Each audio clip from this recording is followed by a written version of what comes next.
bahwa saya dimaklumkan selama jelajah dakwah di Semenanjung ini lebih kurang 10 hari. Esok kami akan ke Kedah, kemudian berakhir di Negeri Sembilan. Kabarnya yang teramai itu adalah di Stadium Sultan Muhammad IV, yaitu di Kelantan. Tapi ternyata itu keliru dan salah. Bila di stadium itu ada 100.000, maka hari ini saya sedang berhadapan dengan 200.000. Mengapa begitu? Karena 100.000 masyarakat awam, sedangkan hari ini saya berhadapan dengan 200 orang guru, ustaz, ulama. Bila satu ustaz dia ada follower jamaah 1.000, maka saat ini saya sedang berhadapan dengan 200.000 jamaah. Kata orang, menjinakkan buaya susah, tapi ada yang lebih susah, menjinakkan pawang buaya. Tapi hari ini pawang-pawang buaya sudah berkumpul, maka tak ada yang susah, tak ada yang sulit. Oleh sebab itu, bila negeri-negeri lain ingin melihat bagaimana cara agar menyampaikan pesan-pesan kebaikan kepada umat adalah, maka kumpulkanlah para da'i du'at yang memiliki jamaahir pengikut. Bila nak ingin belajar, silalah datang belajar ke Pulau Pinang. Maka ini kebaikan-kebaikan harus kita share, harus kita tunjukkan, harus kita wa amma bi ni'mati rabbika fahaddits. Nikmat Allah itu mestilah dibagikan kepada orang lain. Selama ini kita anggap nikmat itu uang, materi, benda, tapi sebenarnya berkumpul di satu majelis bersama para penceramah, alim ulama, tuan-tuan, para asatiz, itu juga nikmat yang besar. Dan Allah berjanji, la in syakartum, kalau kamu syukuri nikmat ini, la azidannakum. Mudah-mudahan di masa akan datang kita boleh bertemu dalam majlis yang lebih besar dan lebih ramai lagi, insyaallah. Amin ya rabbal alamin. Saya diberikan kesempatan untuk memberikan kata-kata kulaiman, kata-kata singkat ini lebih kurang 60 menit saja. Di mana-mana memang tak lebih daripada itu, sesuai yang tertulis di minuman 600 ml. Lepas itu dalam 30 menit saya akan jawab soal jawab yang boleh saya jawab, yang tak boleh tidak saya jawab. Bila kita merasa tidak berilmu, tak usah jawab. Bila orang merendahkan kita, kenapa Ustaz tak boleh jawab? Sedangkan Imam Malik bin Anas diberi 48 pertanyaan yang dia jawab setengah saja. Itu selalu saya hafaz. Bila kita dijatuhkan orang, disudutkan orang, kenapa awak tak jawab? Sedangkan Imam Malik pun 48 pertanyaan setengah saja yang dijawab. Apalagi lah kita. Nah, jadi dalil-dalil yang membela diri kita itu mesti kita hafaz. Pada kesempatan ini saya diberikan tajuk berdakwah mencontohi Rasulullah SAW. Sesungguhnya mengikuti baginda bukan hanya pada satu sesi kehidupan, tapi semuanya. Menjadi pemimpin, laqad kana lakum fi Rasulillahi uswatun hasanah. Menjadi kepala keluarga rumah tangga juga mengikuti beliau. Maka apatah lagi menjadi seorang dai yang mengajak manusia ke jalan Allah. Oleh sebab itu dikatakan oleh Syekh Umar At-Tirmizani, nahnu du'at qabla kulli syai'. Sebelum menjadi apapun, sebelum menjadi engineer, sebelum menjadi lawyer, sebelum menjadi dokter perubatan, sebelum menjadi manusia, kita sebenarnya adalah dai mengajak ke jalan Allah. Ud'u ila sabili rabbik. Tidak dikatakan ajaklah orang kepada organization, tidak dikatakan ajaklah manusia kepada parti, tidak dikatakan ajaklah manusia kepada mazhab, tapi kita disuruh ud'u ila sabili rabbik, ke jalan Allah. Lalu kemudian dalam pepatah Arab dikatakan halakam ru'un lam ya'rif qadrahu. Orang yang paling celaka adalah orang yang tidak tahu siapa dirinya. Oleh sebab itu perkara pertama yang paling penting bagi seorang dai, mengenali diri kita ini siapa. Maka setelah dia faham diri dia siapa, barulah dia sadar tanggung jawabnya dan apa kelebihan dia. Kita ini sebagai dai adalah yang dikatakan dalam hadis, yastaghfir lahu man fis samawati wal ardh. Semua makhluk di bumi, di langit memohonkan ampun untuk kita. Oleh sebab itu maka yakinkan diri saya ini dai, mengajak orang ke jalan Allah.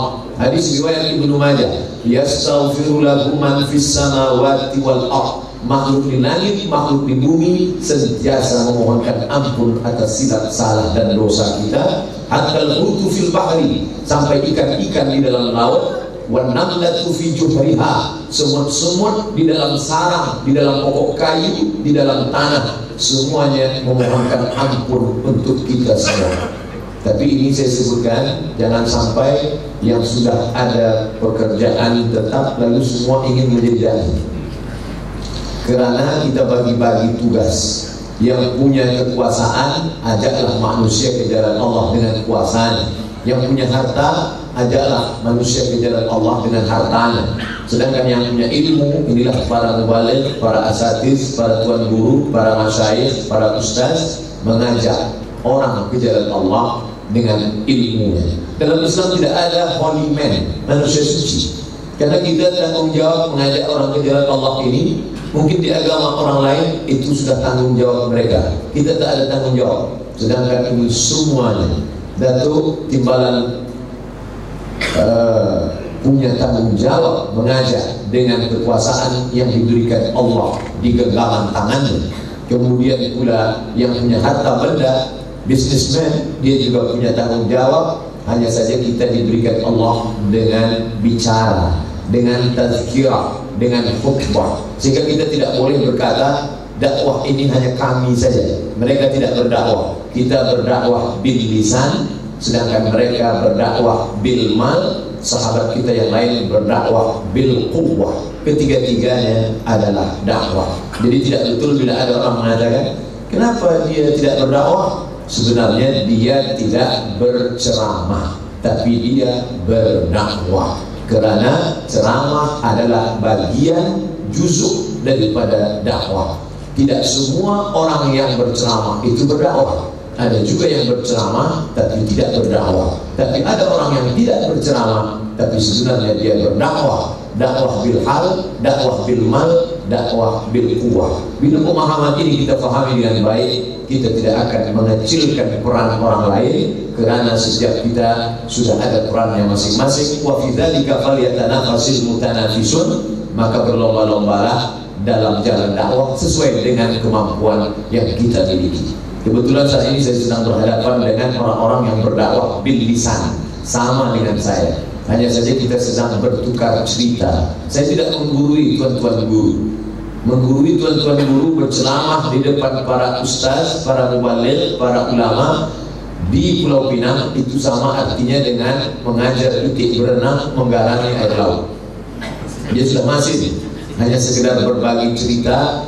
Ada seorang hamba Allah Al-Faqir Abdul Somad dari Pekanbaru Riau. Mungkin ada di antara tuan dan puan, untuk apa Ustaz Somad hendak menceramahi kami? Kami ini menceramah. Sebelum Ustaz lahir kami dah menceramah.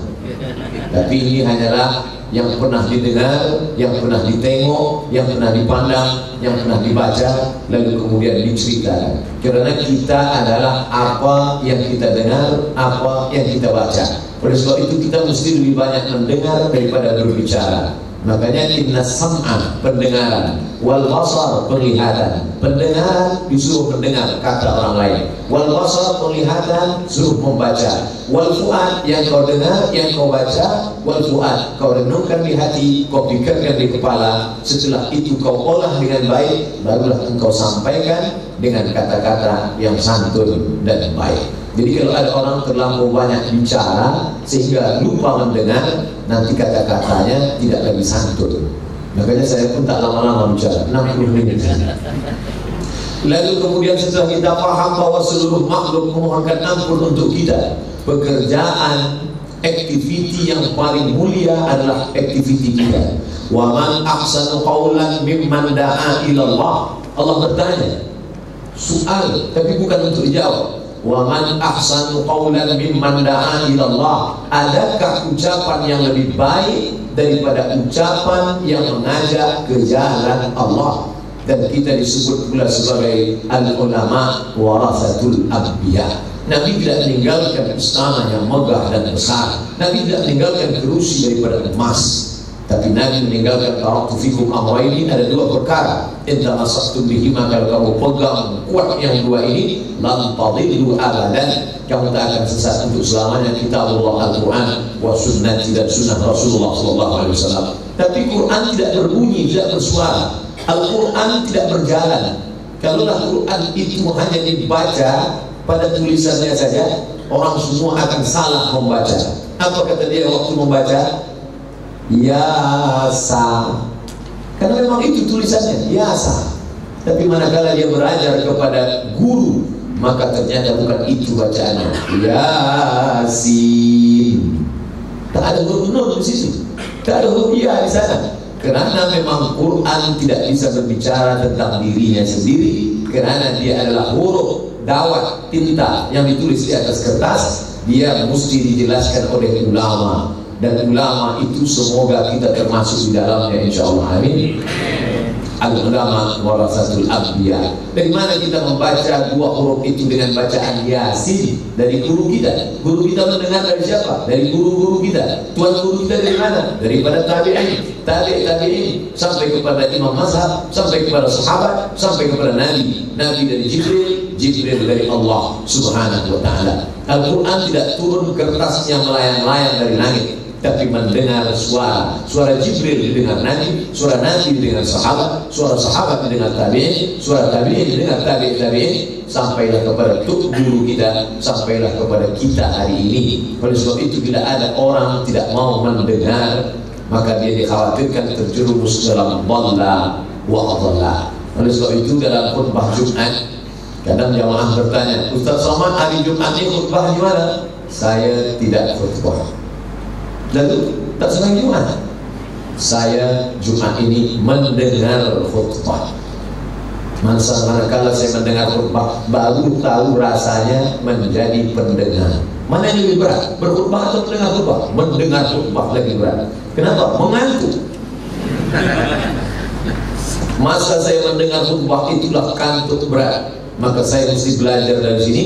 Bila saya berkhutbah, jangan panjang-panjang, dan langsung saja to the point, dan dengan suara yang menggelegar. Maka bila tuan-tuan tengok rekaman recording khutbah saya di YouTube, kenapa Ustaz macam marah menggelegar? Karena saya pernah menjadi pendengar. Di mana saya tengok orang yang mengantuk, di situ saya kuat-kuat. Ustaz khutbah ini marah kan? Tidak. Tapi memang untuk khutbah begitu bunyinya.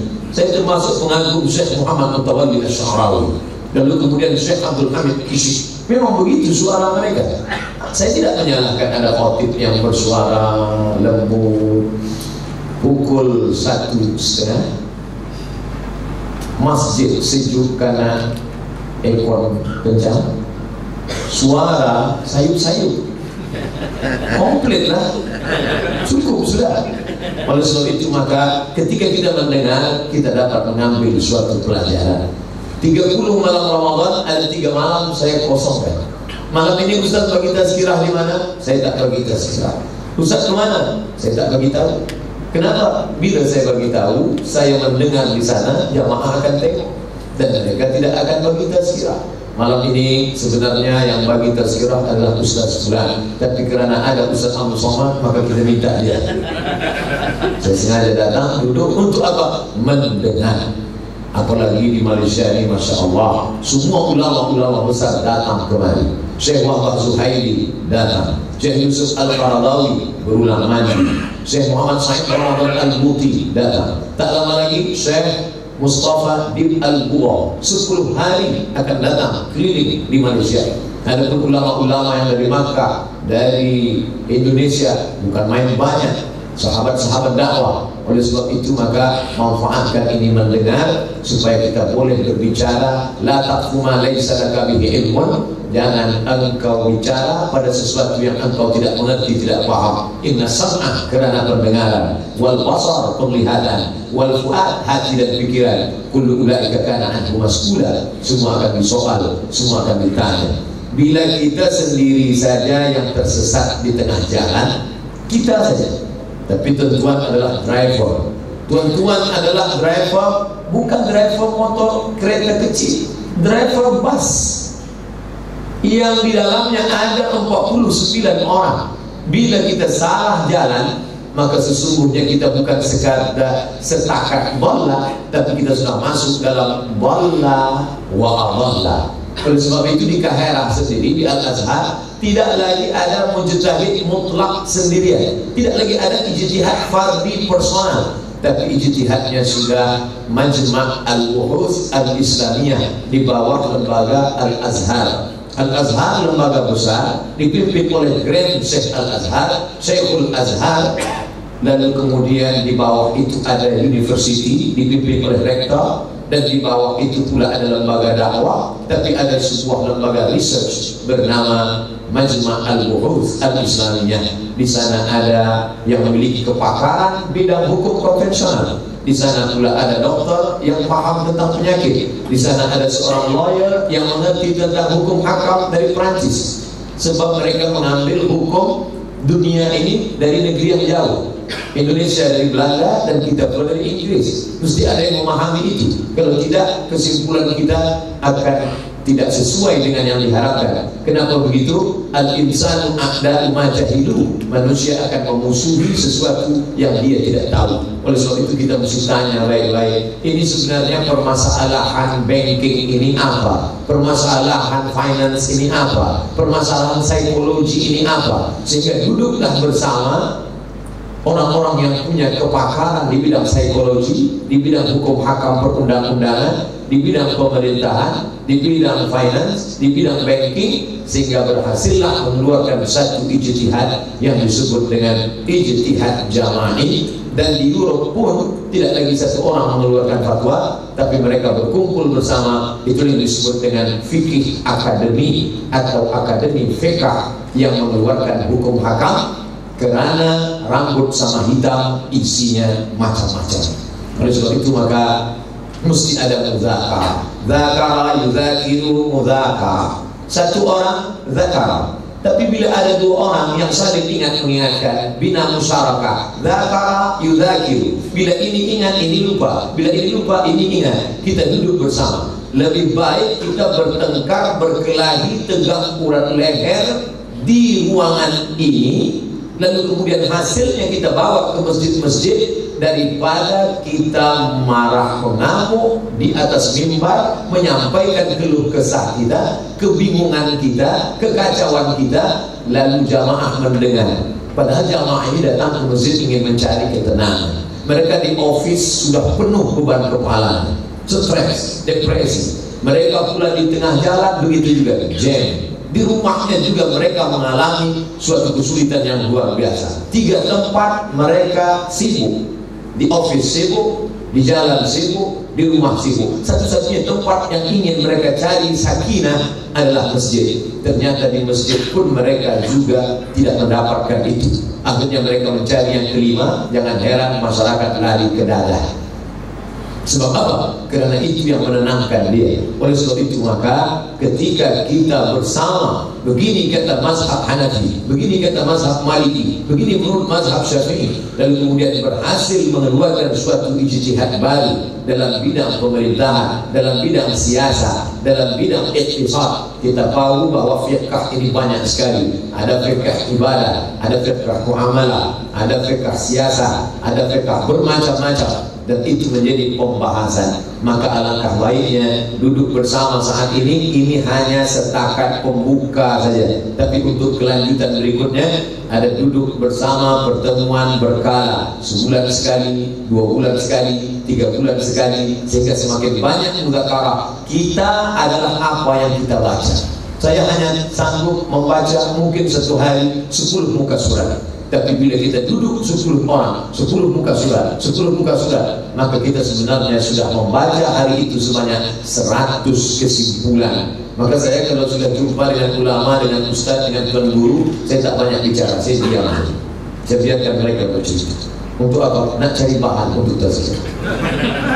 Tak usah kita banyak bercerita, kita dengarkan saja. Kerana duduk dengan orang alim sejenak sama dengan duduk berbulan-bulan di library, membaca di maktabah perpustakaan yang besar. Oleh sebab itu maka sering-seringlah duduk. Maka tuan-tuan lihat mungkin di update status saya di Facebook, saya datang kepada tuan guru fulan, saya singgah kepada tuan syekh fulan, meminta fatwa dan pendapat. Paling tidak duduk sekejap itu ada hikmah yang kita dapati. Hafaz kaji kerana diulang, pasal jalan kerana dilalui. Kadang kaji itu pernah dulu terbaca tapi kita lupa. Kerana tinta dawat yang ada di atas kertas, sekali pandang kita lupa. Tapi ada kalimat yang dikeluarkan oleh mulut yang sentiasa berzikir, hati yang tenang kerana mengenal Allah, disampaikan ke telinga, maka itu lebih mendalam. Lisanul hal afsah min lisanil maqal. Perbuatan lebih menyentuh daripada kata-kata, daripada tulisan. Oleh sebab itu maka manfaatkan ketika ulama datang duduk dengar. Penyakit penceramah, penyakit ustaz, penyakit muwalil adalah ketika sudah ada agak 3-5 majelis ilmu, kita pun merasa sudah selevel dengan Imam Syafi'i. Ustaz kenapa tahu? Saya muslim. Artinya kita sedang share berbagi penyakit hari ini. Kita merasa kita alim, padahal lebih baik kita menjadi jahil bainal ulama daripada alim bainal juhala. Di tengah masyarakat yang awam yang tidak mengerti hukum hakam, kita merasa ana Syafi'i, ana Suyuti, ana Al-Hafiz Ibnu Hajar Al-Asqalani. Di tengah orang yang tak pandai membaca Al-Quran, lebih baik kita menjadi jahil bainal ulama ketika kita duduk bersimpuh di dekat Habib Umar bin Hafiz bersama Syekh Yusuf Al-Qardawi, bersama Syekh Mustafa Din Al-Buba. Kita tidak ada apa-apanya. Lebih baik di antara ulama-ulama kibar kita merasa kecil daripada kita merasa besar di tengah orang yang tidak mengerti apa-apa. Oleh sebab itu jangan sampai kita lupa mengukur bayang-bayang. Kadang kalau cahaya matahari mulai redup, kita sangka kita tinggi. Kenapa? Karena bayang-bayang nampak panjang. Rupanya manakala matahari mulai naik ke atas, bayang-bayang itu hilang. Lupa mengukur bayang-bayang. Kita ini siapa sebenarnya? Halakam ruhum lam yahrib qadrahu. Yang paling celaka adalah orang yang tidak mengerti jati dirinya. Oleh sebab itu banyak-banyak membaca. Itulah mengapa Allah ulang sampai 2 kali. Iqra bismi rabbikal ladzi khalaq, khalaqal insana min 'alaqin. Iqra wa rabbukal akramul ladzi 'allama bil qalam. Biasanya tikrar dalam tafsir pengulangan litaukid. Sekali tulis hanya nampak titik-titik, 2 kali titik-titik mulai menyatu, 3 kali garis-garis pendek, 4 kali dia menjadi tulisan yang kuat di kepala kita. Bila tidak sanggup ini, maka sesungguhnya kita berat untuk menjadi orang yang menerangi umat ini. Padahal Nabi fungsinya adalah sirajan munira, penerang yang membuat orang gelap gelita tak nampak jalan menjadi terang jalan itu di mata mereka. Berikutnya, bahwa kita ini terdiri dari beberapa pendapat dalam masalah fiqh yang tak mungkin diselesaikan hanya oleh satu kepala saja. Oleh sebab itu selalu saya sampaikan, kata pepatah orang Melayu, kalau mencincang sampai ke landasan, memotong hendaknya parang, kayu, pedang itu sampai ke bawah, putus. Patahnya jangan patah tebu tak putus. Begitu juga permasalahan-permasalahan fiqh. Lebih baik kita bahas fokus dalam satu masalah tapi selesai, daripada kita bahas semua sikit-sikit tapi tak selesai. Apa yang kamu bahas tadi? Sikit ini, sikit ini, sikit ini. Nah, itu dalam makan boleh, udang sikit, ayam sikit, ikan sikit. Tapi dalam masalah pembahasan tidak. Putuskan satu masalah sehingga masalah besar. Masalahnya fiqh ibadah, diperkecil lagi fiqh salat, diperkecil lagi masalah basmalah, sir dan jahar. Menurut mazhab Hanafi dan Hambali sir, menurut mazhab Syafi'i jahar. Bismillahirrahmanirrahim. Alhamdulillahi rabbil alamin. Sedangkan menurut mazhab Hanafi dan Hambali sir. Alhamdulillahi rabbil alamin. Sedangkan mazhab Maliki tiada basmalah sama sekali, terus saja Allahu Akbar, Alhamdulillahi rabbil alamin. Sehingga ketika kita sampaikan ketiga-tiga ini, maka sesungguhnya kita sudah menyelesaikan masalah umat. Kerana selama ini dia dengar di YouTube, Ustaz ini mengatakan membaca basmalah itu yang rajinnya adalah sir. Tengok Makkah Al-Mukarramah, sir. Tengok di Masjid Nabawi, sir. Maka yang di Pulau Pinang jahar ini bid'ah wa kullu bid'atin dhalalah wa kullu dhalalatin finnar. Orang yang awam berpahaman betul juga. Lalu kemudian Ustaz satu menyampaikan sebenarnya basmalah itu adalah hanya sebagai penanda antara satu surah dengan surah yang lain. Sebenarnya tidak ada basmalah dalam Al-Fatihah. Terus saja Alhamdulillahirabbil alamin. Yang satu lagi pula berkata membacanya mustilah jahar. Siapa yang tidak membaca jahar maka sudah melawan Imam Syafi'i. Maka masyarakat yang awam yang tidak mengerti menjadi confused. Awak dulu rajin ke masjid? Ya. Sekarang ini kenapa tak ke masjid? Saya rasa setelah tak ke masjid ini jadi tenang lagi. Dulu masuk masjid tenang. Selepas datang ustaz ini cakap pasal ini, dia kata bid'ah. Ustaz ini mengatakan ini tak sesuai ikut maka ustaz ini. Terus balik ke rumah lebih tenang. Oleh sebab itu maka sebenarnya kita sudah menjadi musibah bagi umat ini. Padahal dalam doa yang diajarkan Nabi, la taj'al musibatana fi dinina. Musibah alam biasa, musibah tsunami biasa. Tapi kalau musibah dalam agama, orang boleh lari dari agama. Al-Islam mahjubun bil muslimin. Islam ini akan terdinding bukan karena ajaran Islamnya, tetapi karena orang yang menunjukkan, mengamalkan Islam itu, membuat Islam itu menjadi mahjub, terdinding, terhijab, tak nampak di mata mereka. Makanya orang-orang Europe, orang Amerika, orang Barat, orang Putih yang masuk Islam selepas membaca tulisan-tulisan di internet, menonton di YouTube, dia tertarik, dia baca terjemah Quran bahasa Inggris, baca kitab orang putih, lepas itu dia bersyahadat masuk Islam. Setelah selesai masuk Islam, dia pun datang ke masjid, sholat Jumat. Balik dari sholat Jumat, selipar dia pun hilang. Kata dia, Alhamdulillah, aku masuk Islam kerana melihat Islam dari kitabnya, bukan kerana melihat perbuatan orang Islam, karena orang Islam tidak mencerminkan ajaran Islam. Oleh sebab itu maka kita yang tinggal di kawasan mungkin 50-50 atau mungkin juga kita minoriti. Bagi sebagian orang berpikir, kenapa aku ditakdirkan di tempat yang minoriti? Mengapa tidak di tempat yang majoriti? Tapi bagi orang yang punya darah jihad, justru itu kesempatan bagi dia. Bila engkau tinggal di tempat majoriti Muslim 99%, di mana lagi letak jihadmu? Ini adalah jihad. Ud'u ila sabili rabbik, ajak orang yang belum mengenal Allah, yang masih menyembah pokok kayu, yang masih menyembah sungai, yang masih menyembah matahari. Maka sebenarnya masih banyak lagi aspek objek dakwah yang belum kita lakukan. Kalau boleh, yang perlu kita dakwah itu nas, manusia. Lalu di antara manusia itu ada ahli kita, ada yang belum mengenal Allah, ada yang belum tahu Allah. Lalu kemudian di antara itu pula ada muslim, tapi ayahnya muslim, bundanya muslimah, tapi dia tidak kenal Islam.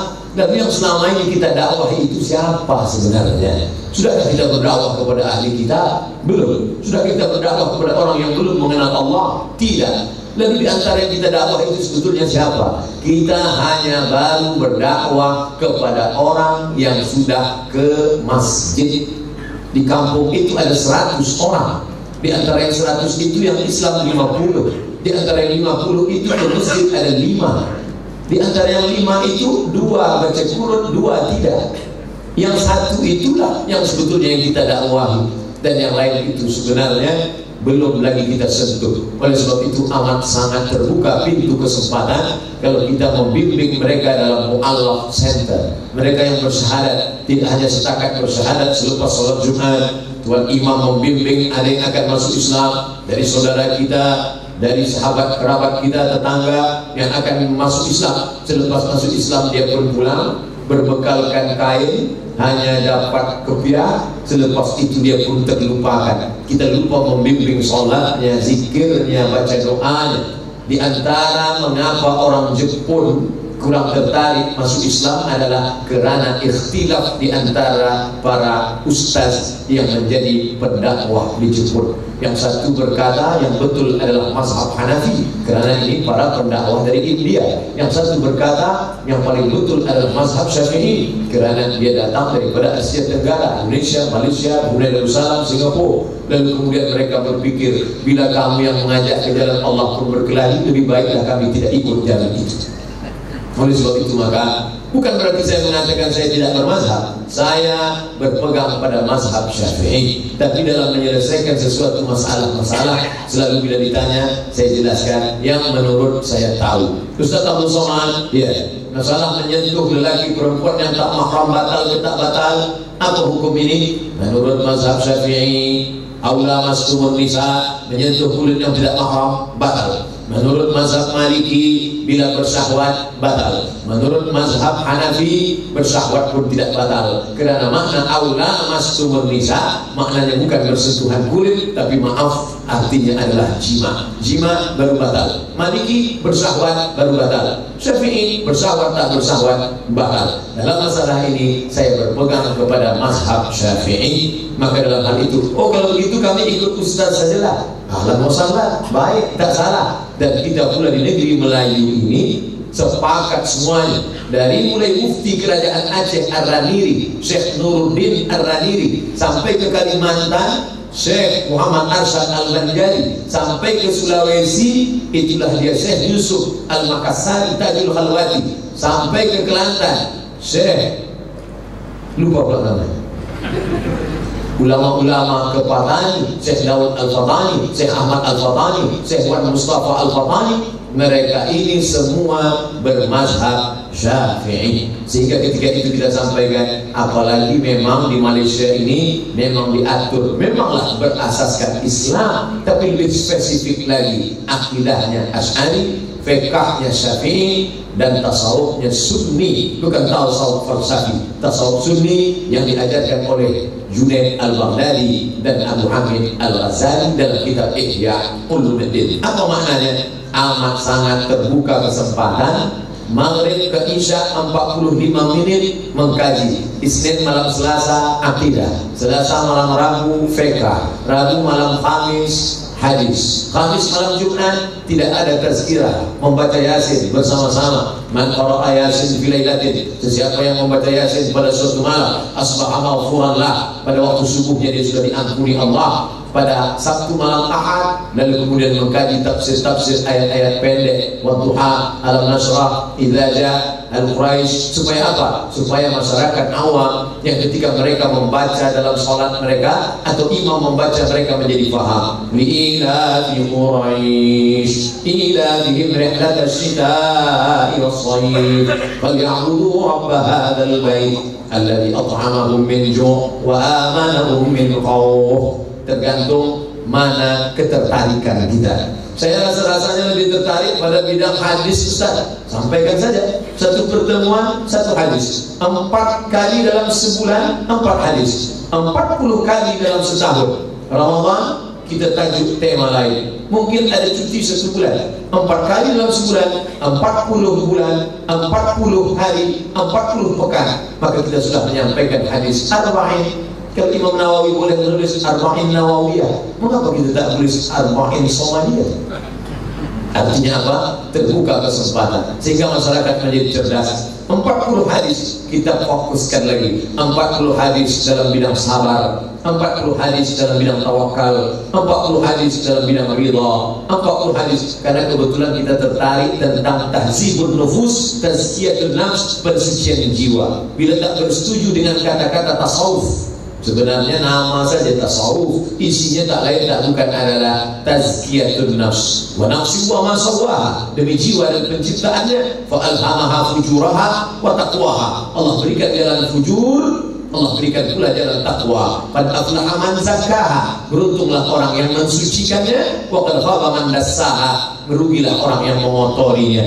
Maka ini yang diajarkan. Saya nampaknya lebih fokus dalam pembahasan ini Ustaz, tentang tawakal, tentang ridha, tentang qanaah, tentang zuhud, membersihkan hati daripada hasad, busuk hati, takbur, sum'ah. Tapi tidak semua kita tertarik pada ini. Ada yang tertarik dalam masalah hukum halal, haram, makruh, mubah. Maka kita bahaskan. Pertemuan ini tentang wudhu, pertemuan ini tentang tayamum. Wudhu pun dibagi lagi. Pertemuan ini tentang membasuh kepala, menyapu kepala. Apakah semua kepala? Apakah cukup 3 helai rambut? Apakah cukup 1/4 kepala? Lalu kemudian tentang pembahasan wajah, mana batas-batas wajah, bagaimana dengan janggut, bagaimana dengan telinga, bagaimana dengan telinga, apakah masuk bagian kepala, masuk wajah, atau maka dengan demikian selesailah masalah-masalah umat. Sehingga ketika melihat kita, orang mengatakan dulu sebenarnya kami ini bingung, tak faham tentang masalah agama, tapi sejak datang Al-Mukarram Ustaz dari Pulau Pinang, selesai masalah kami. Jangan sampai orang berkata, dulu di kampung kami ini tak ada masalah, tapi manakala datang Ustaz dari Pulau Pinang bertambah masalahnya. Artinya apa? Kita menyelesaikan masalah, bukan menjadi penambah masalah. Saya tak tertarik masalah sabar ini Ustaz. Saya berceramah menggelegar, berjihad. Saya tertarik masalah politik. Oke, kaji masalah politik. Apa kitab yang dibahas? Al-Ahkam As-Sultaniyah yang ditulis oleh Syekh Al-Imam Al-Mawardi, meninggal tahun 450 Hijrah. Amat sangat baik kitab ini. Jelaskan tentang siapa itu pemimpin, apa tugas pemimpin. Pemimpin itu adalah ra'id din wa daulah. Sehingga orang-orang yang sekular, liberal, yang mengatakan Islam itu hanya mengatur masalah darah haid, darah nifas, darah wiladah, darah jerawat, darah. Seolah-olah ngaji datang hanya mengurus darah saja. Tak ada masalah yang lain.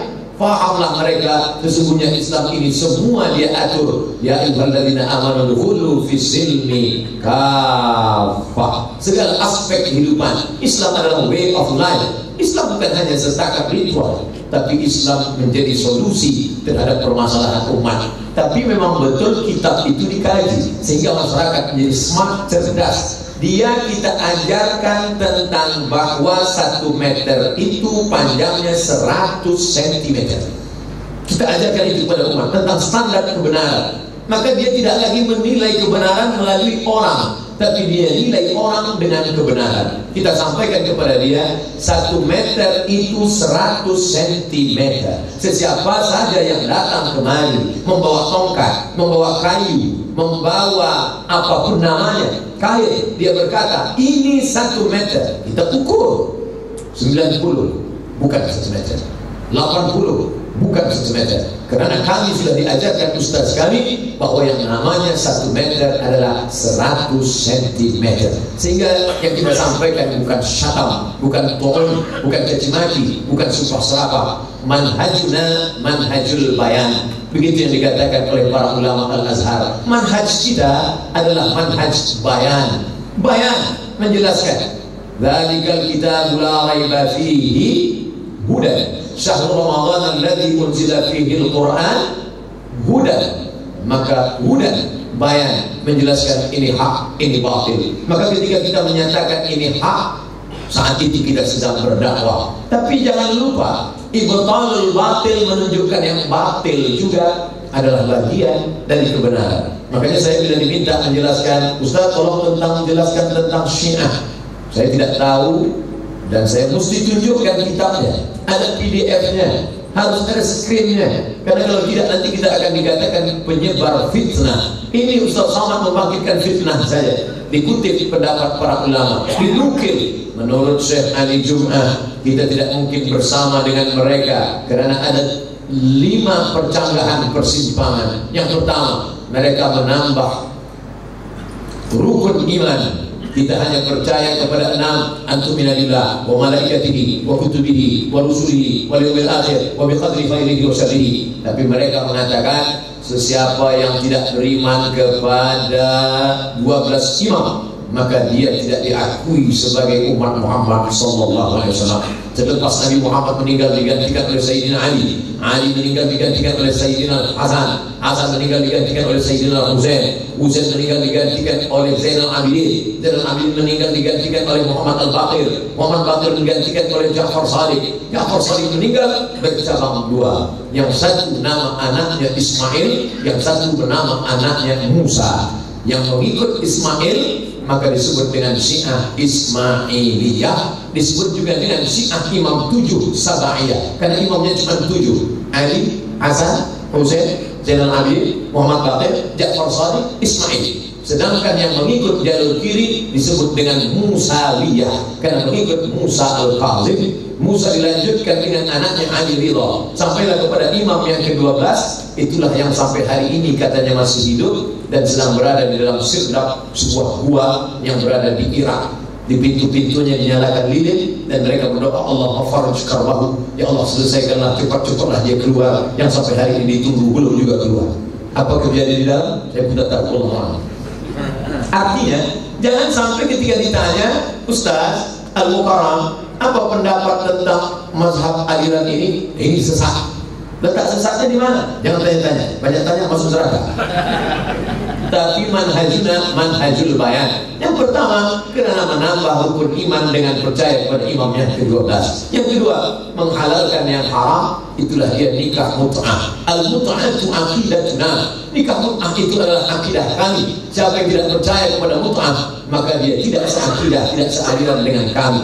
Kita pembahasan nikah, pembahasan fiqh, tapi mereka membahas nikah menjadi bagian dari akidah. Manta-manta amaratan, sesiapa sahaja yang nikah mut'ah 1 kali, darajahnya sama dengan level Sayyidina Husain. Nikah mut'ah 2 kali, derajatnya sama dengan Sayyidina Husain. Hasan nikah mut'ah 3 kali, derajatnya sama dengan Sayyidina Ali. Nikah mut'ah 4 kali, derajatnya sama dengan Sayyidina wa Maulana Muhammad sallallahu alaihi wasallam. Sedangkan kita berpahaman bahwa nikah itu daim alal abad.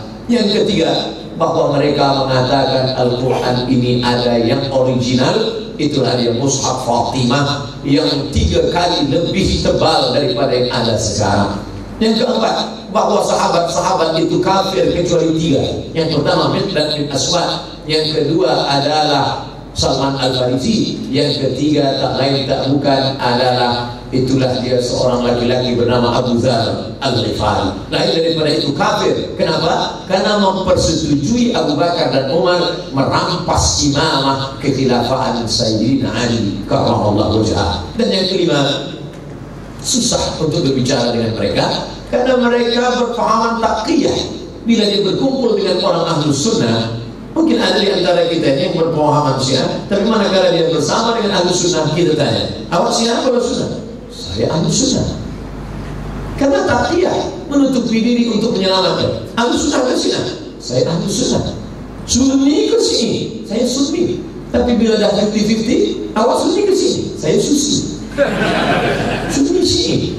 Bagaimana kita boleh berdebat seperti Zakir Naik dengan Christian? Jelas nampak perbezaan. Begitu juga dengan yang dilakukan oleh Ahmad Dedat yang didahului oleh sebelumnya Rahmatullah Al-Hindi, ulama besar dalam kitab Izharul Haq. Tapi ketika kita berdebat dengan orang yang tidak menunjukkan dirinya, bersembunyi di balik taqiyah, maka ini amat sangat berat. Ini satu sampel contoh bagaimana kita menunjukkan bahwa dakwah itu 2 sisi. Ihqaqul haq, menunjukkan yang hak, ibtalul batil, menunjukkan yang batil. Karena dakwah adalah taghyirul ummah ila halin ma huwa ahsan minhu, merubah umat kepada yang lebih baik.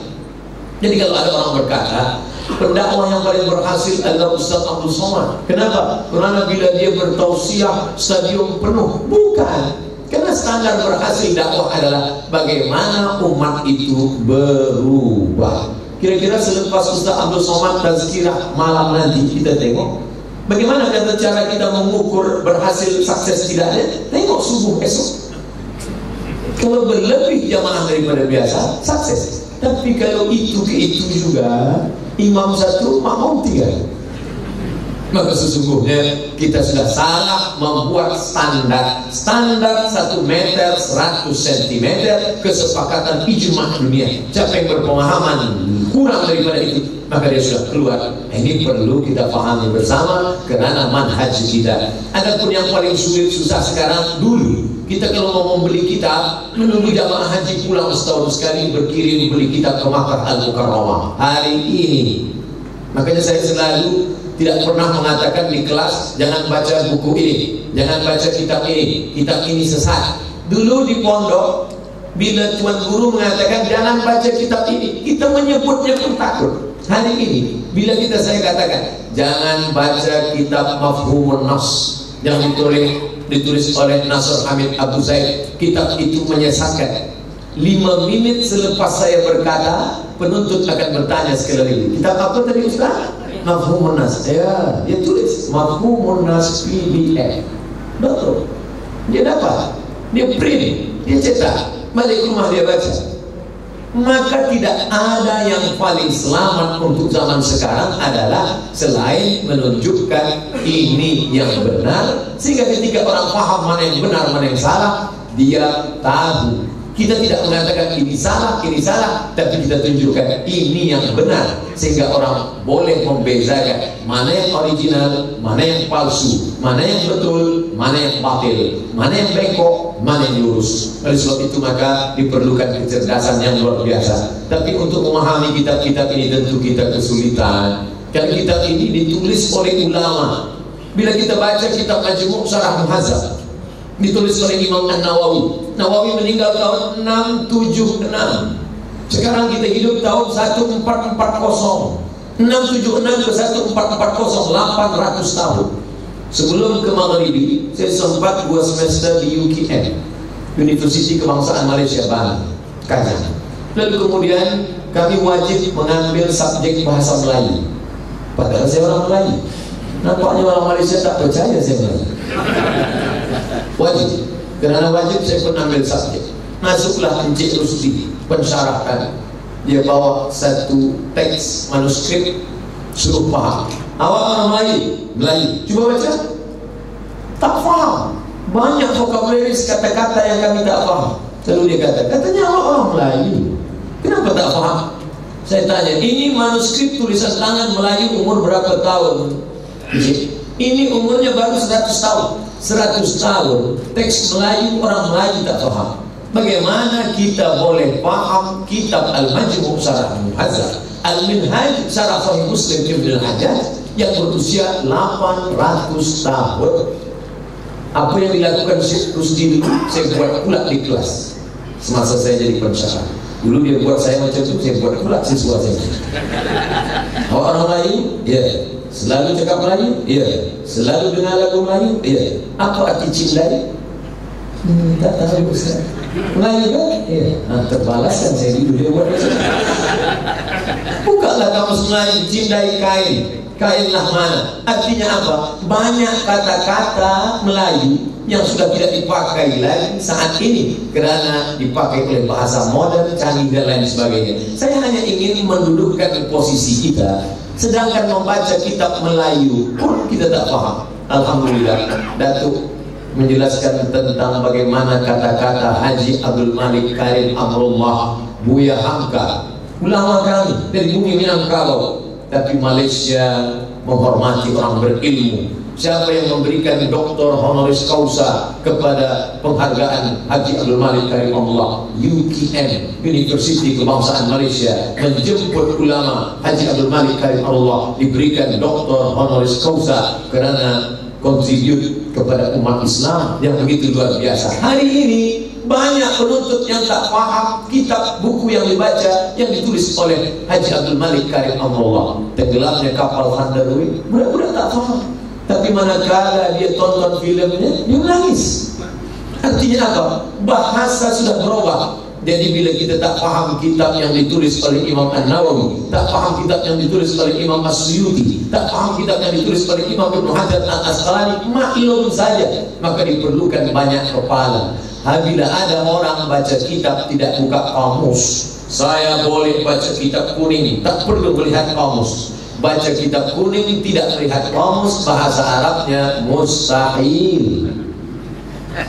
Nah, saraf, balaghah, mantik, bayan, ma'ani. Perlu kesabaran, perlu untuk duduk sejenak membaca kitab. Tapi yang paling mudah adalah bila kita bersama-sama bertanya kepada yang tak faham, fas'alu ahla dzikri in kuntum la ta'lamun. Selepas semua ini ada di kepala kita, sekarang bagaimana pula menyampaikannya? Datanglah Nabi Musa alaihissalam ingin menghadap Fir'aun. Apa kata Allah Subhanahu wa taala? Wa qula lahu qawlan layyina. Katakanlah kepada Fir'aun itu kata-kata yang lembut. La'allahu yatadzakkara aw yakhsha. Mudah-mudahan dengan kata-kata lembut itu Fir'aun menjadi ingat dan takut kepada Allah. Maka datang seorang laki-laki menghadap khalifah yang adil bernama Harun ar-Rasyid, masuk ke istana mencaci maki, wahai Harun ar-Rasyid, engkau sudah kafir, engkau sudah murtad, engkau. Kata Harun ar-Rasyid, engkau tahu tak ayat bagaimana Allah menyuruh Musa menghadap Fir'aun? Aku tak sejahat Fir'aun dan engkau tak sebaik Musa. Mengapa kata-kata lebih kasar daripada Musa? Dan perlu engkau ingat, wahai fulan, engkau juga tak sekuat Musa. Artinya apa? Diperlukan kata-kata yang santun. Lebih baik lembut mengena daripada keras tak kena. Maka datanglah seorang perempuan tidak menutup rambut, dia pakai pewarna kuku, kutek cat, mendengarkan tazkirah Haji Abdul Malik Karim Allah. Marahkah Buya Hamka? Apakah kata Hamka, hei perempuan yang tak berhijab, yang kukunya panjang dengan kutek, dengan pewarna kuku, pergi keluar sana? Tidak. Selepas tazkirah, perempuan itu mendekat bertanya, wahai Buya, ya saya ini suka tazkirah Buya, alhamdulillah, tapi saya belum boleh lagi menutup kepala dan menghilangkan kuku ini, belum lagi mampu menghapuskan lipstik ini. Apa kata Buya? Bila imanmu tebal, maka kutekmu tipis. Apa maknanya? Mafhum mukhalafah daripada itu, imanmu tipis, maka yang lain tebal. Oleh sebab itu ada kesantunan, ada sesuatu yang menyentuh hati. Manusia ini kalau sudah disentuh hatinya, Masya Allah, tabarakallah, ala fil jasadi mudghah. Ketahuilah di dalam jasad itu ada segumpal. Idza salahat salahal jasadu kulluh. Kalau yang segumpal itu baik, yang lain ikut baik. Wa idza fasadat fasadal jasadu kulluh. Kalau yang lain itu rusak, maka rusaklah dia semua. Tapi kita jangan lupa, pengalaman menyampaikan tazkirah ini memang tak boleh direncanakan. Kadang direncanakan dengan sematang-matangnya. Nanti saya akan bahaskan ini, akan bahaskan ini, akan bahaskan ini, sampai di atas hilang. Sama lah macam saat ini. Yang tadi direncanakan di bilik hilang, sampai ke atas ini. Maka perlu memohon taufik dan hidayah Allah Subhanahu wa taala, mengaju kepada Allah. Ya Allah, yang akan kutemui ini hamba-Mu, yang kusampaikan ini firman-Mu, yang akan aku ucapkan ini sabda Nabi-Mu. Aku memijak tanah-Mu, maka beri aku taufik-Mu supaya terbuka hati hamba-hamba-Mu itu ya Allah, diamalkanlah yang ku sampaikan. Itulah doa kita memandang umat ini. Siapa itu alim, siapa itu buya, siapa itu ulama, siapa itu kiai kalau di Jawa, siapa itu tuan guru. Man yanzuru ilal ummati bi'ainir rahmah. Orang yang melihat umat ini dengan pandangan kasih sayang. Kita sayang menengok dia, jangan sampai jadi santapan api neraka. Kita tidak ingin amalnya hangus. Maka kalau sayang, kita ajak dia ke jalan Allah. Ud'u ila sabili rabbik bil hikmah, kata-kata yang lembut dan santun. Wal mau'izatil hasanah, suri tauladan, contoh yang baik-baik. Oh, tapi dia tak mempan kalau hanya setakat cakap, dia mesti berdebat. Wajadilhum, debatlah dia billati hiya ahsan. Kadang yang ingin kita sampaikan itu hilang, kita tidak konsen karena kita ada darah gemuruh, karena kaki kita menggeletar, hafalan hilang. Maka perlu ditanamkan, ya Allah, tolong aku yang menghadapi ini adalah hamba, tapi cukup dalam hati saja. Jangan kita cakapkan, wahai hamba Allah semuanya. Oleh sebab itu saudara yang dimuliakan Allah, ahibba'i fillah, kita ini semua tak lain tak bukan adalah hamba yang kebetulan diberikan Allah Subhanahu wa taala nyawa, masih bersemayam ruh di dalam jasad. Banyak orang-orang yang sudah mendahului kita, lebih tua dan lebih muda daripada kita. Mengapa kita sampai hari ini masih hidup? Alladzi khalaqal mauta, Allah yang menciptakan mati, wal hayata, Allah yang menciptakan hidup. Liyabluwakum ayyukum ahsanu amala. Maka yang paling baik di antara kita bukan yang paling banyak baca kitabnya, bukan yang paling lama bertazkirah, bukan yang paling tinggi ilmu nahwu, sharaf, mantiq, balaghah, ma'ani, bayannya.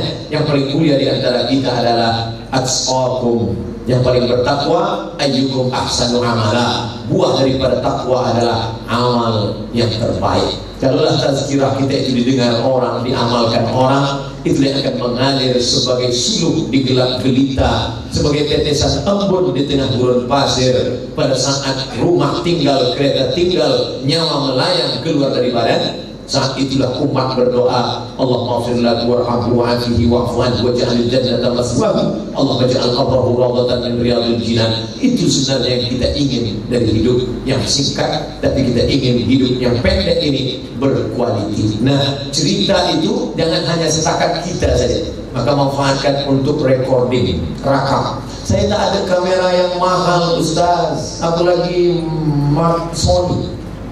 Cukup dengan handphone. Yang punya handphone jangan tersinggung, saya sebut kecil. Kita share, hidupkan. Saya tak ada tim macam Ustaz. Kita hidupkan streaming, kita sedang berbagi kebaikan. Dengan merakam itu kita boleh ulang, kita tengok. Kadang semasa kita berbicara menurut kita sudah hebat, luar biasa. Tapi manakala kita tonton, oh rupa kepiah miring. Orang tak bagi tahu kita, sebab dia sedar. Kita lah yang melihat diri kita. Rupanya dulu Ustaz Abdul Somad manakala baru balik dari Maghribi, bila memberikan tazkirah cepat betul. Kita perlu mendengar kata orang. Maka selepas itu saya tanya, Tuan, Puan, tolong bagikan apa kritik untuk saya yang membangun Ustaz Somad. Semuanya saya suka. Ayatnya ada, hadisnya ada, kalimahnya ada, hikmahnya ada, ceritanya ada. Satu saja. Apa dia? Telinga kami tak boleh menangkap cepat betul. Kata saya, Tuan, ini cepat karena baterainya masih kuat lagi. Dulu kita guna Walkman.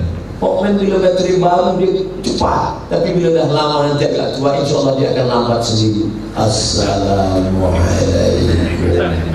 warahmatullahi. Apa maknanya? Selagi kesempatan ini masih ada, maka manfaatkan. Mungkin orang bertanya, kenapa Ustaz pergi tazkirah sini, pergi tazkirah sini, pergi tazkirah sini? Sebenarnya dulu saya batasi. Bila saya dijemput, saya hanya mau satu hari satu tazkirah saja. Malam cukup, tak nak banyak-banyak. Tapi saya pergi ke Sulawesi, berjumpa dengan seorang ulama. Apa kata dia? Wahai Abdul Somad, engkau tengok ada orang berilmu tapi tak pandai menyampaikan. Engkau tengok ada orang berilmu tapi orang tak nak dengar. Sekarang orang sudah berkumpul ramai, tapi engkau tak menyampaikan. Apa yang terjadi? Selagi orang masih mau mendengar, selagi orang masih mau berkumpul, sampaikanlah. Maka bila saya tazkirah di sini hanya 200, lebih sedikit, 210, 250. Tapi manakala recording, share, jangan lupa subscribe.